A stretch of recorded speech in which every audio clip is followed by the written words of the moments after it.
que me parece que un buen acercamiento que les puede también servir incluso de descanso es ver la película que les hice llegar, ¿no?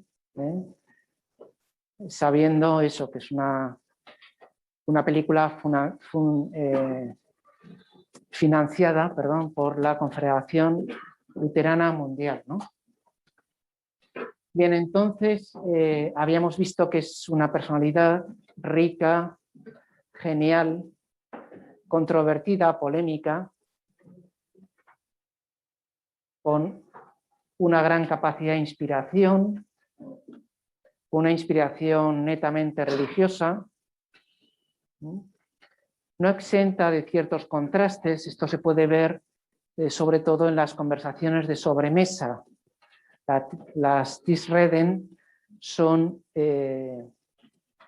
unas anotaciones que tomaron los discípulos de Lutero después de las comidas, ¿no? Y entonces, pues imagínense la típica tertulia donde uno habla de todo, de lo humano y lo divino. Y entonces puede haber de las cosas más chocarreras, incluso vulgares, a las cosas más sublimes y elevadas, ¿no? Entonces, digamos que esta riqueza, variedad, un tanto contradictoria, a veces, puede desconcertar al estudioso sobre la figura de Lutero, ¿no?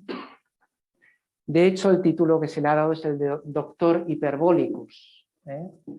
Decíamos que Lutero era un gran predicador y no tan buen teólogo. Necesitó la ayuda de Melanchthon, Philip Melanchthon, para formular esas tesis teológicas, ¿no? Se acordarán que Philip Melanchthon es el autor de la Confesio Augustana, de la Confesión de Augsburgo de 1530, donde el luteranismo dialoga con el emperador. ¿Sí, Cristina? ¿Cómo se escribe este nombre? Melanchthon es M-E-L-A-C-H-N-C-H-T-O-N. Quiere decir el negro en griego, porque en alemán se llama Schwarzer, que quiere decir el negro. O sea, se tradujo su propio apellido del alemán al griego. Melanchthon, Philip Melanchthon. Bien, entonces decíamos este Doctor Hyperbolicus, que digamos que le llevaba siempre a exagerar y a radicalizar en el mal sentido de la expresión. Vamos a ver cómo todo el sistema de la teología luterana en particular y de la teología protestante tiende a esa bipolaridad, a ese espíritu un poco antagónico, un tanto dialéctico, que le hace caer en un extremo o en otro, ¿no? Digamos que lo difícil en esta vida es mantener el equilibrio, y vamos a ver cómo genera pues una dialéctica del out-out, una dialéctica de la exclusión. Bien, también habíamos mencionado cómo influían factores humanos, es decir, personales, psicológicos, sociales, de la sociedad alemana de aquel momento, de la Baja Edad Media, con los comienzos del Renacimiento. Habíamos visto cómo el humanismo influye bastante, como incluso los inventos, como la imprenta, pues contribuyeron decisivamente a la difusión de la Reforma protestante. Políticos, el caso de los príncipes alemanes, y cómo Lutero pues, quiso contar con su favor, y culturales, es decir, la cultura alemana es una cultura propia, con sus propias características, con una gran riqueza, con una espiritualidad determinada. Habíamos hablado del quietismo, habíamos hablado de la mística renana, habíamos hablado cómo ese espíritu alemán, pues en cierto modo se materializó en la realidad del protestantismo. De todas formas, quisiera aquí hacer una pequeña acotación respecto a los alemanes, por lo menos la imagen que tenemos aquí en este país, es una imagen un tanto rígida, un tanto estática de los alemanes, ¿no? Como personas cuadriculadas, germánicas. Y digamos que el estereotipo o el cliché que tenemos aquí del alemán es el alemán protestante, el prusiano. Digamos que hay también otro tipo de alemanes, y mi experiencia es que los alemanes son gente muy cordial, son auténticos románticos. El romanticismo se ha propuesto como una línea de interpretación de toda la modernidad en Alemania, ¿no? Hay un libro de Safransky muy interesante sobre este tema, ¿no? Y mi experiencia es que con los alemanes, si vas racionalmente, hay choque de trenes. Pero si vas por el corazoncito te entiendes perfectamente, porque es gente muy cordial. Esa es mi experiencia, por lo menos, ¿no? Bien, y entonces queríamos insistir que el origen... ¿Sí? ¿Qué significa, doctor, hiperbólicus? Hiperbólicus es exagerado, radical, en el más sentido de la palabra, unilateral, que acentúa demasiado una determinada dimensión. Quizá aquí nos sirve la famosa frase de Chesterton. Chesterton decía que una herejía es una verdad que se ha vuelto loca. O sea, una verdad es verdad, pero esa verdad se ha hipertrofiado, ¿no? Se ha exagerado, se ha convertido en única, ¿no? Y entonces se ha vuelto loca. Bien, pues quizá eso nos puede servir un poco. Y hemos insistido en el origen teológico del protestantismo. Es verdad que hay factores de todo tipo que influyen, hay múltiples factores, como en todos los fenómenos, siempre hay multiplicidad de factores. No se debe a una sola causa, sino a muchas causas, ¿no? Pero tenemos que subrayar que el protestantismo fue un movimiento con un origen verdaderamente religioso. Evidentemente, un tanto descompensado, como estamos viendo, un tanto radical, un tanto radicalizado, pero el origen en principio religioso, y de ahí el éxito que tuvo. El éxito que tuvo no es simplemente porque era un movimiento social, sino porque apelaba a las conciencias de las personas y se sentían realmente llamadas e interpeladas, ¿no? por esta causa, ¿no? Bien, ¿y cuál es la situación actual que tendríamos del protestantismo, ¿no? Bien, pues como ustedes saben, se ha difundido sobre todo por Europa y América. No sé si en África hay muchos luteranos, en sentido clásico, me parece que más bien no, a lo mejor en algún sitio donde hubo colonias alemanas han quedado algunos luteranos, ¿no? Pero en Europa Central, lógicamente en Alemania, en Escandinavia, donde, digamos, se da una reforma sin que el pueblo se percate de ello. Es decir, ahí el rey pasó de ser católico a protestante y el pueblo, sin enterarse, se vio de repente en otra iglesia distinta, ¿no? Eso ocurrió, por ejemplo, en Suecia y también en Finlandia. Y luego en los países bálticos, Estonia, Letonia, Lituania menos, hay también esa presencia luterana, y luego con la emigración al continente americano, en Estados Unidos hay una cierta presencia luterana que no es mayoritaria, y luego en América del Sur, creo que especialmente en Brasil, en Argentina y sobre todo en Chile, ¿no? Si no me equivoco. No está. Pero hay comunidades, digamos, luteranas. Como ven, no tienen de momento una gran capacidad de expansión, simplemente por la inmigración, por la emigración, se difunden en otras tierras, pero no son comunidades especialmente misioneras, tal vez por la identificación que veremos entre el Estado y la Iglesia. Tendríamos que reseñar también la presencia del protestantismo liberal del siglo XIX, donde por influencia del pietismo y de las ideas ilustradas se reduce primero la religión a un puro sentimiento, y después incluso se llega a negar la divinidad de Jesucristo. Entonces digamos que este es un elemento decisivo, ¿no? Si hay algunas comunidades luteranas influidas por este espíritu, cabría preguntarse si un cristiano que no confiesa la divinidad de Jesucristo puede ser netamente cristiano. Entonces esa es la cuestión que está sobre el tapete, ¿no? En cualquier caso, están unificados en la Confederación Luterana Mundial desde 1947. Hace 2 semanas, o la semana pasada, no me acuerdo ya, yo estuve con el secretario de la Confederación Luterana Mundial que fue a este encuentro en Madrid, la conferencia episcopal, un canadiense muy divertido, muy simpático. Es una asociación que reúne 77 millones de luteranos frente a los 801 millones de protestantes. Este dato lo miré ayer. Ahora en el mundo hay 801 millones de protestantes.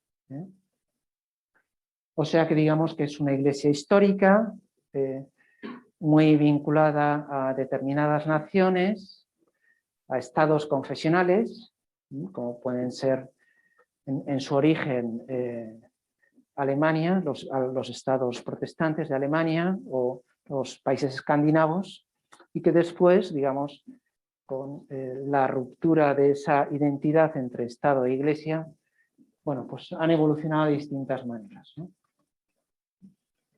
Bien, como siempre, tenemos como esos pilares, o ese cuadrilátero de la escritura, los primeros concilios. Ahora celebraremos en el 25 el centenario del concilio de Nicea.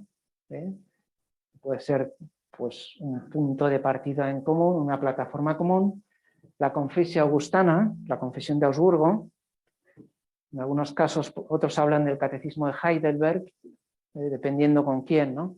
La confesión de Augsburgo dialoga con los católicos. El catecismo de Heidelberg dialoga con los reformados, que vamos a ver a continuación, ¿no? Y el catecismo menor. Esto es interesante. Lutero escribe 2 catecismos, uno mayor y otro menor. Es curioso que es una de las primeras cosas que hace. Entonces, él toma de San Agustín los 4 pilares que después tomará el catecismo católico, el catecismo de Trento, que a su vez será la estructura que pasa al catecismo actual. Lo que pasa es que hay un pequeño cambio, no sé si lo he comentado ya, de los 4 pilares, que son la fe creída, la fe celebrada, la fe vivida y la fe rezada, es decir, el credo, los sacramentos, los mandamientos y el Padre Nuestro. En el caso de Lutero los invierte, y entonces los sacramentos los pone en tercer lugar, mientras los mandamientos en segundo lugar. O sea que el orden es credo, mandamientos, sacramentos y la oración. Sí. Entonces, es un cambio significativo, ¿no? Primero porque habla de cómo posterga la importancia de los sacramentos. O sea, va antes cumplir los mandamientos que celebrar los sacramentos. Para nosotros los católicos es al revés, porque celebrando los sacramentos obtenemos la gracia necesaria para vivir plenamente los mandamientos. No sé si me explico. Es un poco lioso todo, pero Lutero, primero mandamientos, después sacramentos. Católicos, primero sacramentos, después mandamientos, porque en los sacramentos obtenemos la gracia necesaria para cumplir plenamente los mandamientos. ¿De acuerdo? ¿Se entiende más o menos? Bien, entonces, digo, lo llamativo es que Lutero lo primero que hace es, primero traduce la Biblia, no lo comentamos el otro día, pero también redacta la Deutsche Messe, de 1525 me parece que es, la misa alemana, donde, por supuesto, va a eliminar los elementos sacrificiales, y después redacta los respectivos catecismos, catecismo mayor y catecismo menor. sea, que lo tenía todo muy previsto, muy organizadito, ¿no? Muy bien, pues estos suelen ser, digamos, los puntos de acuerdo en medio de, bueno, de una cierta fluctuación de las autoridades, ¿no? Porque los escritos confesionales, pues ya hemos visto, ¿no? Que bien es la Confesión de Augsburgo o bien el Catecismo de Heidelberg, y según acudes a uno o a otro, pues tienes una versión distinta del protestantismo, del luteranismo. Y si acudes a los escritos polémicos, ¿no? Como de la cautividad de Babilonia, pues entonces ya tienes otra versión pues mucho más... quiero utilizar palabras suaves, ¿no? Sí. ¿Perdón? Sí, eso es lo que suelen plantear, ¿no? Para que haya un consenso mayor. Mientras el texto sea menor, mayor es el consenso, ¿no?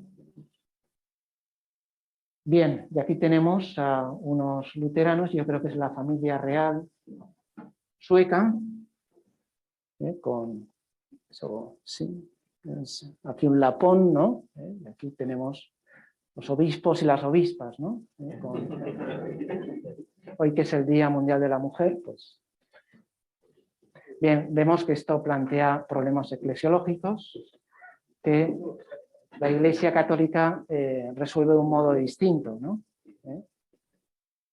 Pero en fin, este digamos que es un tema recurrente con el diálogo teológico con los protestantes. O sea, todos los protestantes, por supuesto, tienen sacerdocio femenino. Entonces, pues hay que lidiar con esa situación, ¿no? No sé si en los respectivos países habrá ya pastoras, si no, no tardará mucho en llegar. O sea, sí.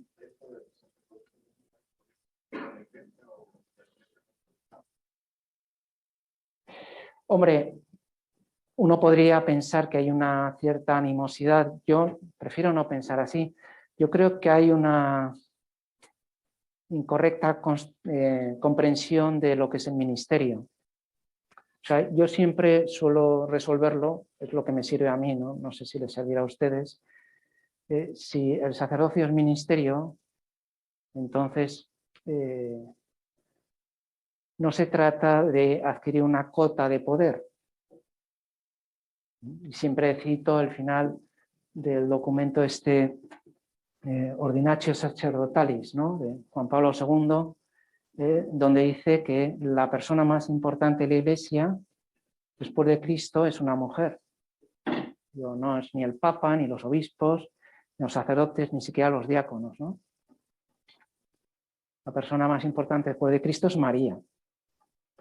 Eso quiere decir que hay distintos ministerios, variedad de ministerios y carismas, ¿no? Entonces, Cristo ha establecido que hay un ministerio apostólico desempeñado por varones.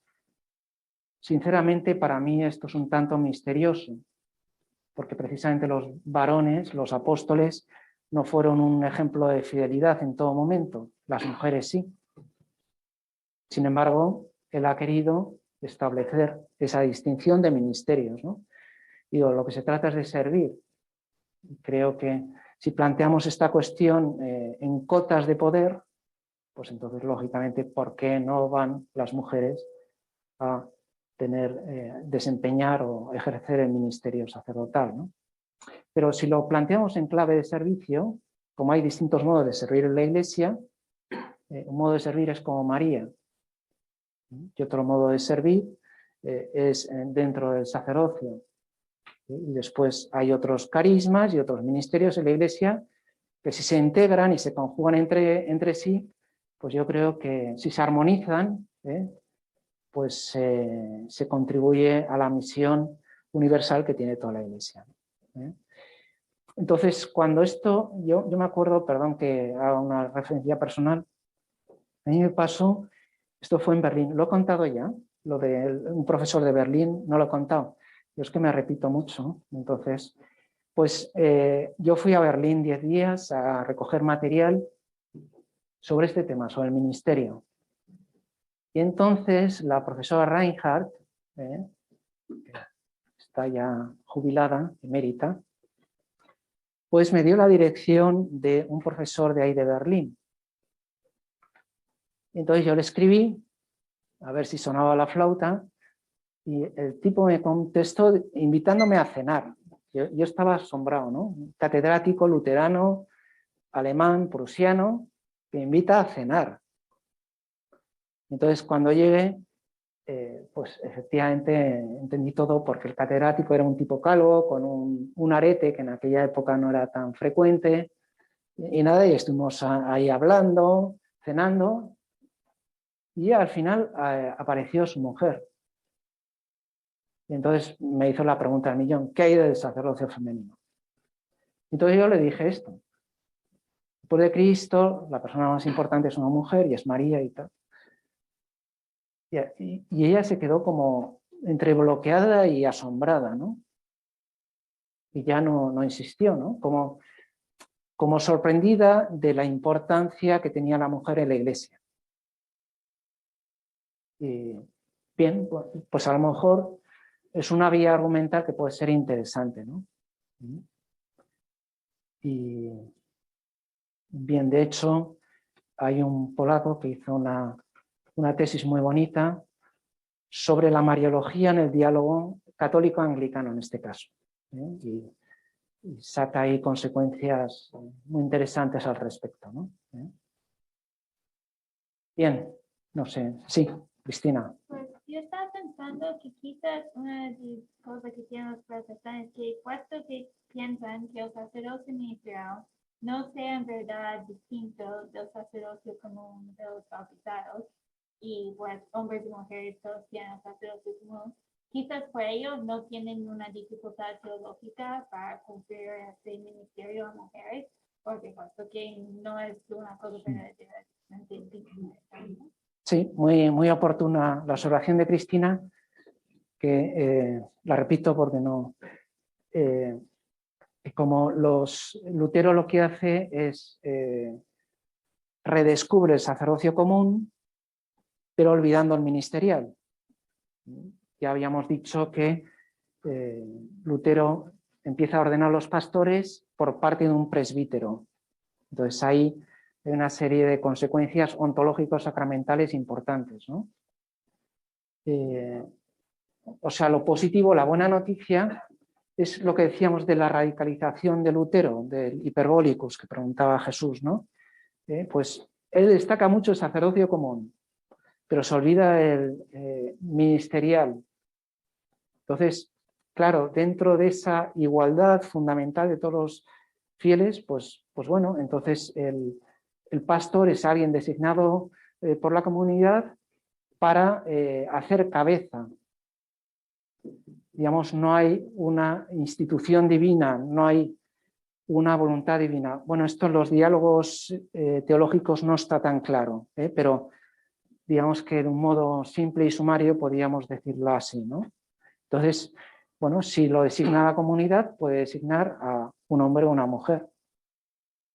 Si la representación de Cristo no es tan importante, sino que es un ministerio de tipo funcional y no radicado ontológico o sacramentalmente, pues entonces digamos que hay una cierta versatilidad, ¿no?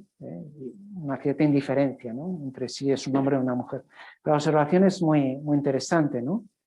Nosotros el Lumen Gentium número 10 habla de esa diferencia, no solo de grado, sino en esencia, entre sacerdocio común y ministerial, y después de esa colaboración entre laicos y pastores. Digamos que ese punto eclesiológico entre los protestantes no está tan claro, y quizá puede ser también una causa de lo que preguntabas tú, ¿no? Muy bien, muy buenas preguntas, muy en profundidad. Y aquí tenemos alguna distribución de los luteranos, como ven. Pues en España no debe haber más que 4 o 5, pero tenemos en India, curiosamente, tenemos bueno, por supuesto Alemania, Francia también tiene algunos, países escandinavos y bálticos, Estados Unidos, Brasil, lo pone aquí como, aquí sí que pone algunos países africanos. Ayúdenme con mi ignorancia geográfica. Tanzania, que es antigua colonia alemana, ¿no? Sí. Sí. El semestre pasado, en Conversación de Alemán, leímos un libro sobre Tanzania, sobre la colonia alemana. Madagascar, ¿no? Es también de colonia alemana. Bien, luego, pues también algo en Australia. Y ahí, pues, ignoro los motivos históricos por los que pueden estar, ¿no? Indonesia. Lo tenemos aquí. Muy bien. Bueno, pues esa es un poco la geografía religiosa de los luteranos, que como ven es algo minoritario, pero que esto es un pequeño paréntesis publicitario para decir que este es el manual, o sea, lo que estamos diciendo aquí viene quizá mejor explicado en este libro, ¿no? Al cual pueden acudir cuando quieran. Bien, entonces vamos a abordar brevemente lo que se refiere a los temas principales de la teología luterana, ¿sí?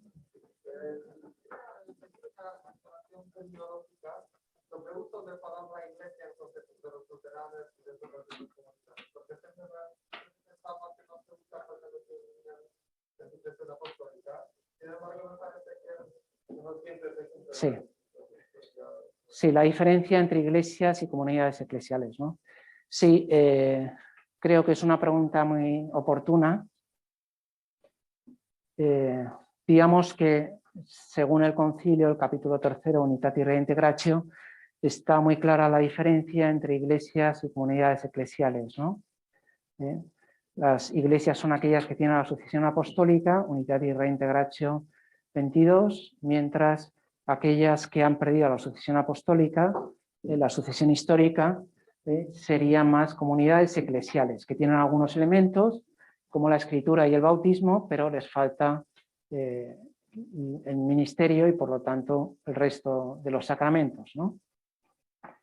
Lo que pasa que digamos que en términos coloquiales y para evitar también la incomodidad de nuestros hermanos protestantes, a veces se habla de iglesias en general, también porque ellos se autodenominan iglesias. Sobre esto podríamos hacer un comentario crítico, y es que el mismo Lutero rechazó el término iglesia.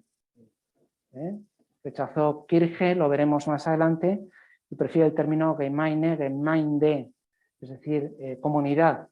O sea que decir a un protestante eres una comunidad eclesial, en principio no tendría que ser un insulto, puesto que es el modo en que se autopercibió el mismo Lutero. Sin embargo, en fecha reciente, por ejemplo, con la Dominus Jesus en el año 2000, que fue precisamente muy polémica por esta coda eclesiológica, pues digamos que en Alemania hubo una gran polémica porque se había distinguido de nuevo, como hace el concilio, entre iglesias y comunidades eclesiales. Entonces, digamos que lo más correcto sería llamar comunidades eclesiales, aunque a lo mejor si se me escapa alguna vez el término iglesia, o me lo pueden perdonar o me pueden corregir en público y ya está. ¿De acuerdo? Bien. Bueno, entonces, este es el famoso Cristo de Grünewald. Es un Cristo de este pintor alemán que pues estaba en un leprosario y entonces quería expresar toda la crudeza, toda la violencia, todo el sufrimiento por parte de Cristo para que, no sé si era leprosario o un hospital de apestados, de peste, pero en cualquier caso, gente que estaba sufriendo muchísimo y entonces podían ver en Cristo, señalado aquí por el Bautista, me parece, aquí Juan y María, pues podían sentirse confortados. Cristo se hacía solidario también con sus dolores. Bien, lo pongo porque aunque es un Cristo anterior a Lutero, creo que expresa bien la teología de la cruz, que es uno de los puntos centrales, consecuencia de la doctrina de la justificación. Bien, lo primero que tenemos que decir es que, bueno, interpretar a Lutero es una tarea prácticamente imposible, simplemente por la cantidad ingente de escritos, ¿no? Lutero publicaba todo, hasta las tertulias. Imagínense ustedes que las tertulias que tenemos nosotros, así, incluso con un vaso o dos de vino, pues resultan transcritas, ¿no? Bueno, pues todo lo que predicaba, todo lo que decía Lutero era transcrito, conservado y después publicado en esta edición crítica, que es la Weimarer Ausgabe, la edición de Weimar, Weimar, que es una ciudad de ahí de Prusia, tiene 90 volúmenes de 600, 700 páginas. O sea que si alguien quiere hacer una tesina sobre Lutero, será bienvenido. Tenemos una pequeña dificultad. Por supuesto, solo una mínima parte está traducido, y entonces, pues un reto interesante, ¿no? Bien. No, si alguien quiere hacer una tesina sobre Lutero, haremos algo mucho más sencillo, por supuesto, ¿no? Era una broma. No sé si muy acertada, muy oportuna, pero broma al fin y al cabo. Bien, entonces, lo que tenemos ahí es que él considera esa teología de la cruz como parte de una misión divina que tiene que difundir, igual que la doctrina de la justificación, que era el articulus standis et cadentis ecclesiae. Es decir, con la justificación, la Iglesia o bien se queda de pie o bien se cae por los suelos. Entonces, él ve esa necesidad de interpretar toda la teología a partir de esa teología de la cruz. O sea, por ejemplo, poníamos la Mariología de Lutero, el comentario al Magnificat que tiene está cribado a través de la teología de la cruz. ¿Qué es la teología de la cruz? Pues es una teología de tipo dialéctica que se opone a lo que él llama la teología glorie, la teología de la gloria, la teología de la encarnación. Hemos visto cómo los orientales conjugaban lo humano y lo divino en las dos naturalezas de la persona divina de Jesucristo. Y digamos que eso es una perspectiva que podríamos llamar dialógica, de entendimiento, de armonización, de dos principios que podrían ser entendidos como contrapuestos. Así lo entienden los maniqueos, o los gnósticos, o los platónicos, o los espiritualistas en general. Sin embargo, con la encarnación, esas dos realidades presuntamente antagónicas se concilian y se armonizan. Aquí eso a Lutero no le sirve. Dice, un Dios que está muriendo en la cruz, pues es una interpelación directa a nuestra espiritualidad para que asumamos el dolor, para que asumamos la angustia. La angustia, digamos que es una de las palabras preferidas de la espiritualidad protestante, ¿no? Entonces, lo único que nos queda, digo que él decía que esa teología tiene que ser defendida a todo coste, y lo único que nos queda es Dios y la gracia. Lo único que nos puede auxiliar, lo único que nos puede confortar es que esa misericordia divina caiga sobre nosotros, nos envuelva y nos conforte. Pero digamos que en el fondo esa angustia permanece. O sea, la espiritualidad con la cual si uno se une a los sufrimientos de Cristo encontrará paz y encontrará la alegría de la cruz, eso en Lutero no es en absoluto posible. Bien, entonces tenemos esa contraposición entre la teología de la cruz y la teología de la gloria, donde se expresa el amor de Cristo en la cruz. Eso yo creo que es un acierto, es decir, la cruz como máxima expresión del amor de Dios, pero que sin embargo genera una cierta dialéctica, una cierta crispación, un cierto antagonismo entre lo humano y lo divino. También hay una cierta concepción a través de una exageración de la justificación forense de San Anselmo del término sustitución penal. Eso que comentaba alguien con uno de ustedes, ¿no? Como alguien tiene que pagar. Y quien paga es Cristo. Cristo paga por nuestros pecados. Bien, digamos que es una versión un tanto mercantilista. Claro, nadie puede pagar por nuestros pecados. La argumentación de San Anselmo es, si la ofensa es infinita, solo alguien infinito puede pagarlo y ese tiene que ser Cristo. De acuerdo, pero digamos que ese modo de expresión que chirriaba a los oídos de los orientales, digamos que es muy grato a los oídos de los protestantes, ¿no?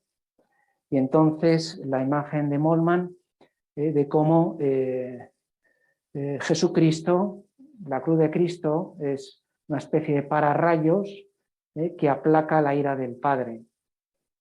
Entonces, como prácticamente hay una versión, pues como especialmente cruel, especialmente terrible del Padre que castiga al Hijo por los pecados de los hombres.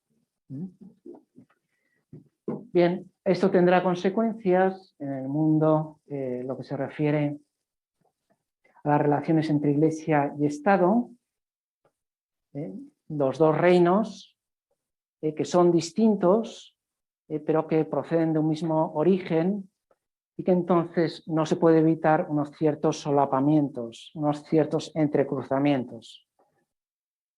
Vamos a poner un ejemplo, el impuesto eclesiástico en Alemania, que es bastante elevado, 13-14%.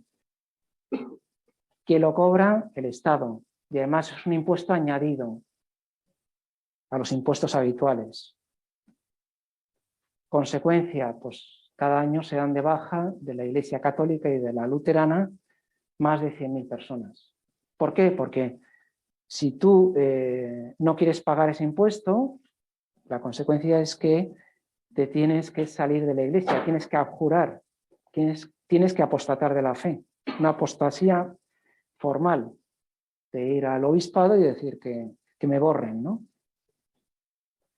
Bien, entonces digamos que eso es un poco, me parece a mí, una consecuencia de la mentalidad un tanto luterana, donde hay una cierta distinción, pero también identificación entre Iglesia y Estado. Bien, y tendríamos aquí las 5 solas: divinidad de solo Dios, soberanía de solo Cristo, gratuidad de la sola gracia, suficiencia de la sola escritura, libertad de la sola fe, las 5 solas. ¿No?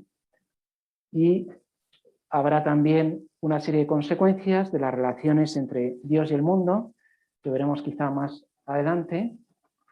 Y entonces aquí simplemente acabo con estas 5 solas, que vendría a ser una expresión de esa dialéctica de la exclusión o del out-out. Lo que se suele decir, como saben, es que mientras el pensamiento católico y ortodoxo tiende más a la armonización, al et, no solo sino también, el pensamiento protestante es más excluyente Entonces, por ejemplo, la escritura sin liturgia, por ejemplo, o sin tradición, o sin iglesia.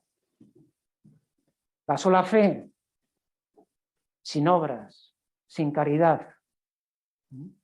La sola gracia, sin naturaleza, sin libertad. El solo Cristo, sin la iglesia. Para nosotros la iglesia es Cristo extendido. Lo que hace la iglesia es continuar la acción salvífica de Cristo. O siguiendo esa expresión de los padres, ¿no? Si Cristo es el sol, la iglesia es la luna que refleja la luz del sol, el misterio lune famoso, ¿no? Soli Deo gloria, solo la gloria de Dios, sin ninguna gloria humana y sin obras humanas. Bien, pues digamos que esta polaridad la vamos a ver repetida en todas las comunidades protestantes. Y quisiera, si me permiten decir una última cosa, quizá todo esto les puede parecer demasiado teórico y decir, bueno, para 77 millones de luteranos, ¿hace falta estudiar esto? Creo que es una pregunta legítima, ¿no? Pues cuando ustedes tengan que hablar con un pastor protestante, pentecostal o adventista o lo que quieran, en el fondo lo que van a encontrar es esta teología, porque ellos no tienen una teología propia. Entonces, el tener estas ideas en la cabeza, aunque les parezcan abstractas y teóricas, yo creo que les pueden ser muy útiles. ¿Sí, Carlos? Sí. Pues sola escritura sin liturgia y sin tradición o sin iglesia. Sola fe sin obras o sin caridad. Sola gracia sin naturaleza o sin libertad. Solo Cristo sin la iglesia. Solo la gloria de Dios sin las obras humanas. Por decirlo de un modo muy esquemático. ¿De acuerdo? Y acabamos un minuto antes, quería acabar antes, pero para si alguien quiere llegar a la sesión que hay ahora sobre evangelización, ¿no? ¿Perdón? Sola gracia, sin naturaleza ni libertad. Ni libertad. Que se quiera ir, que... Solo Cristo sin la iglesia y solo la gloria de Dios sin obras humanas. Lo tienen todo en el libro, ¿eh? Aquí está todo, y pueden cotejarlo y corregirlo. Muchas gracias y hasta el martes.